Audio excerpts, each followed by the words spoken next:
शुभ सकाळ पिलामाने आमे आजी तुम ओडिया बहिर पाठ 5 पढ़िबा। एथिरे आमे आजी गोटे युक्त व्यंजन विषय रे जानिबा।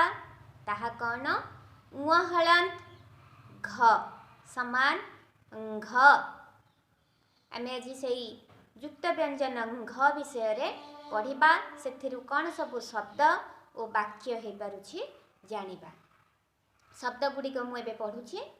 सुंघिबा जंघिया संघ जंघ लंघन जिंघास सांघातिक संघमित्रा।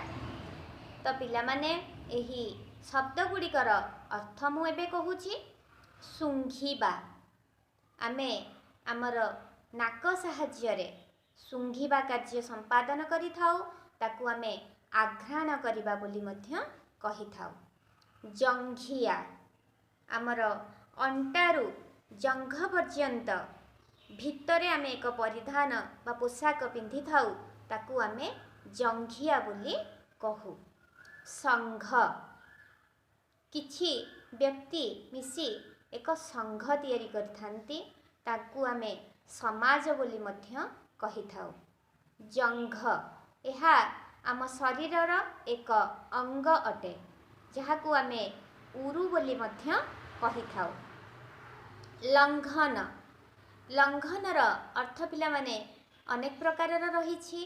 जेपरिकी अतिक्रम करिबा उपवास रहिबा किंबा आक्रमण करिबा। एहर तीनोटी अर्थ रहिछि जहाकू आमे लंघन बोली कहि थाउ। जिंघास जिंघासर अर्थ गाली देबा बा काहाकू मारी देबा को धमक देबा। ताहाकू आमे जिंघास बोली कहि थाउ।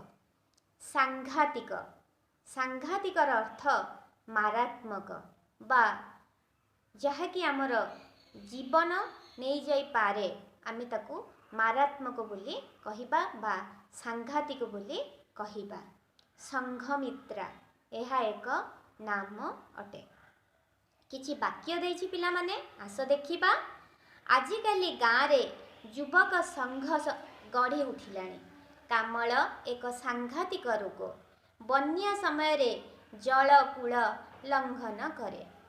फूल को सीधा सुंघिबा उचित नुहे। तो यही वाक्य गुड़िकर अर्थ कौन मु कहूछि। आजिकाली गाँव रे युवक संघ गढ़ी उठिलाणी। सहर मानकरे तो अनेक प्रकार संघ रही। किंतु वर्तमान समय रे गाँ मानकरे अनेक युवक संघ गढ़ी उठिलाणी। अर्थात युवक माने मिसी एक संघ तैयारी करिसेंती आउ से माने गाँर उन्नति पाई कार्य करिथांते। कामल एक सांघातिक रोग। कामल जहाकू आमे जंडिस बोली मध्य कहि थाउ। ताहा एक मारात्मक रोग अटे। बन्या समय रे जल कूल लंघन करे। जेतेबेले नदी रे बन्या आसे सेतेबेले नदीर गर्भ बा तार भीतर पूर्ण होई जल कूल लंघन करे आउ पाख अंचल को माड़ी जाई थाए। ताकू आमे कहि थाउ कि बन्या समय रे जल कूल लंघन करे।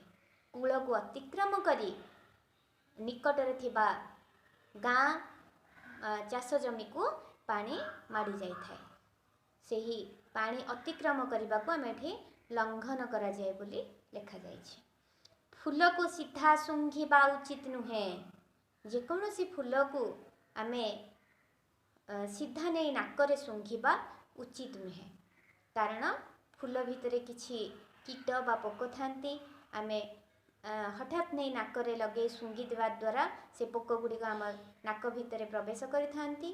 तेणुकरी आमे कौनसी फूल को सीधा सुंघिबा उचित नुहे।